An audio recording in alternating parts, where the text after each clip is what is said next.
एक और इनिशिएटिव है MHRD का, जो कि रिसेंटली 2018 में लिया है इस इनिशिएटिव को, स्टडी इन इंडिया इनिशिएटिव।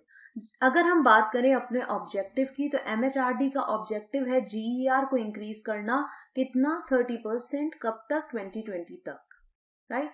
ये हमारा ऑब्जेक्टिव है MHRD का। अब इस ऑब्जेक्टिव को पूरा करने के लिए, अचीव करने के लिए 30%, और कब तक, इस ईयर तक, कुछ इनिशिएटिव्स हम ऑलरेडी डिस्कस कर चुके हैं, और एक इनिशिएटिव और अभी लिया गया है, स्टडी इन इंडिया इनिशिएटिव। इसमें क्या कर रही है जो MHRD है, इसने स्टडी इन इंडिया प्रोग्राम को अप्रूव्ड कर दिया है, ताकि जो फॉरेन स्टूडेंट्स हैं जो हायर एजुकेशन करना चाहते हैं इंडिया में, उन फॉरेन स्टूडेंट्स को अट्रैक्ट करने के लिए। So in order to attract foreign students to pursue higher education in India, तो यहाँ पे मेन टारगेट कौन है, foreign students. So basically study in India initiative, जहां आप नाम सुनते हो, यहाँ पे सिर्फ यही है कि हमें बाहर के बच्चों को अट्रैक्ट करना है कि वो हमारे इंस्टीट्यूट्स में, हमारे हायर लर्निंग इंस्टीट्यूट्स में एनरोल्ड हों, जिससे हमारा GER इंक्रीज हो, राइट। सो कोलैबोरेशन है ये MHRD with Ministry of External Affairs का। Then it aims at boosting country's share of international students and subsequently improve global reputation and rankings of Indian educational institution। Basically ये aiming क्या कर रहा है, ये किस तरफ जाना चाह रहा है, ये चाह रहा है कि कंट्रीज का जो शेयर है इंटरनेशनल स्टूडेंट का वो बढ़े, साथ ही साथ जो कंट्री की हमारी global reputation in terms of education वो भी इम्प्रूव हो और रैंकिंग में भी सुधार आए। तो basically study in India initiative इसीलिए लिया गया है। दूसरी चीज आपको ये याद रखनी है कि गवर्नमेंट ने इस पे एक्सपेंडिचर कितना किया है, तो याद रखना है आपको कि government has approved expenditure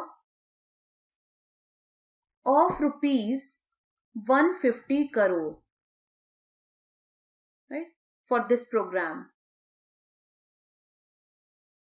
so कितना एक्सपेंड किया है इस प्रोग्राम के लिए गवर्नमेंट ने, 150 crore, and it is only the expenditure amounting ₹150 crore is for 2 years.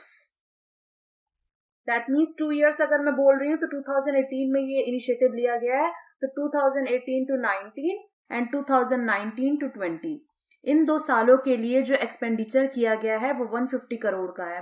तो बेसिकली इसमें प्राइमरीली बेसिस पे तो सिर्फ ब्रांड प्रमोशन एक्टिविटीज ही होंगी, इस प्रोग्राम को सिर्फ और सिर्फ प्रमोट करने के लिए एक्सपेंडिचर ये किया जा रहा है, राइट, जिससे कि ज्यादा बच्चे इंकरेज हो from foreign countries and they choose India as destination for higher education, right.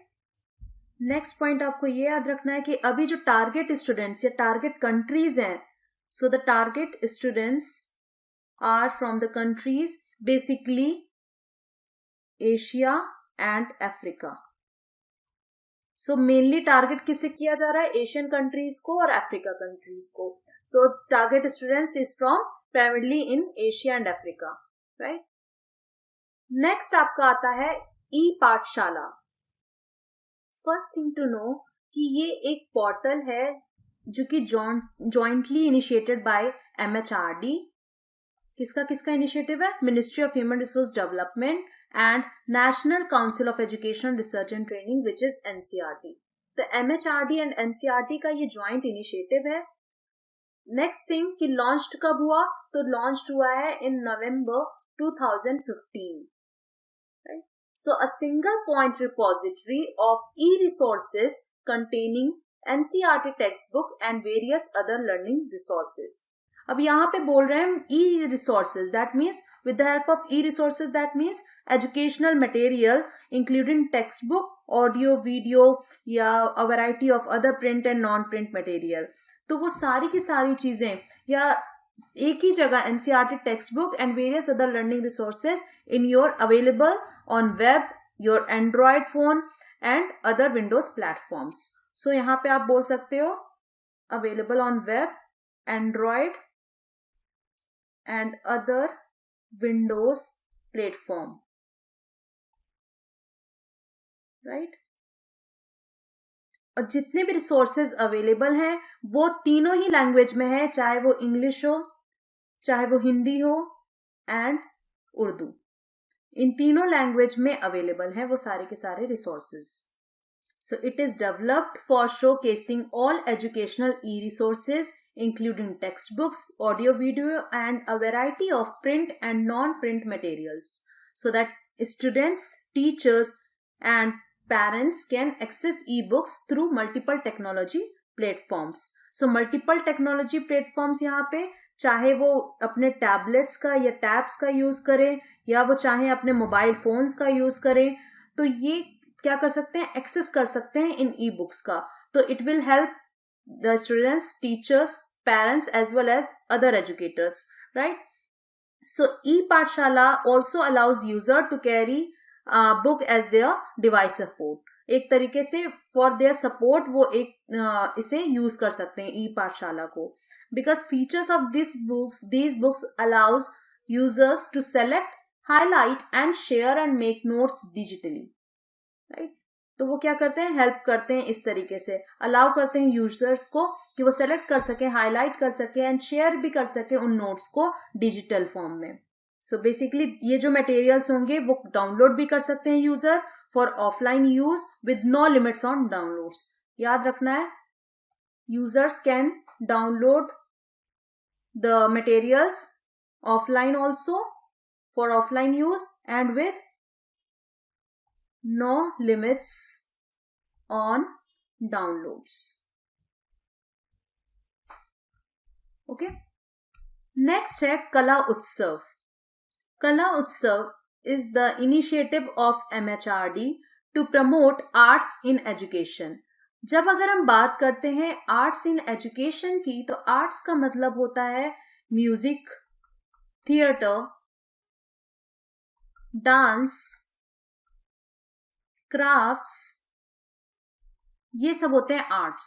तो क्या करना है यहाँ पे, किस लिए इनिशिएटिव लिया गया है कि इसको प्रमोट कर सकें arts in education by nurturing the artistic talent of school students at secondary stage in the country, right. तो यहाँ पे क्या है कि it is also a platform to bring arts to the centre stage in an inclusive environment.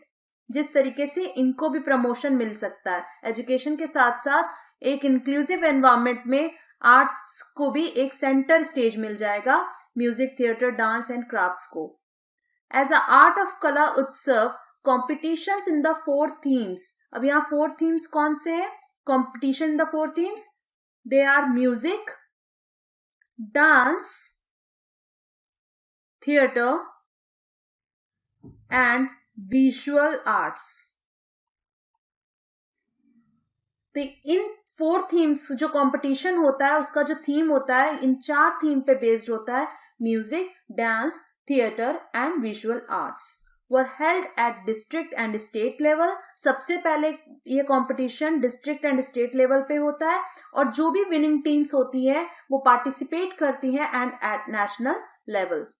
तो अभी जो कला उत्सव 2016 हुआ था न्यू दिल्ली में, ठीक है, उसकी यहाँ पे बात करते हैं. तो nearly 1700 students, nearly 1700 students from all the 36 states, UTs भी इंक्लूड कर दे रही हूँ, तो 36 स्टेट और UTs, KVS and NVS, that means Kendra Vidyalaya and Navodaya Vidyalaya participated in this event, जो कि हुआ था 2016 में दिल्ली में, राइट. तो पहले इन 4 थीम पे कंपटीशन होता है, जहां पे पहले इसे डिस्ट्रिक्ट एंड स्टेट लेवल पे कंपटीशन को हेल्ड किया जाता है एंड जो भी विनिंग टीम्स होती हैं वो पार्टिसिपेट करती हैं eight national level.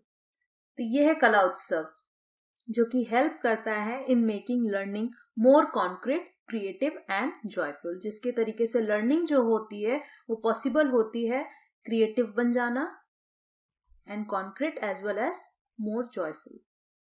It will become more joyful, right. तो इसके थ्रू क्या होगा, कला उत्सव के थ्रू ही स्टूडेंट्स एक्सप्लोर कर पाएंगे, अंडरस्टैंड कर पाएंगे लिविंग आर्ट ट्रेडिशंस को, राइट. और इसके थ्रू उनको एक अपॉर्चुनिटी मिलती है कि वो समझ पाएं, वो सेलिब्रेट कर पाएं कल्चरल डाइवर्सिटी. जो भी कल्चरल डाइवर्सिटी है इंडिया में, चाहे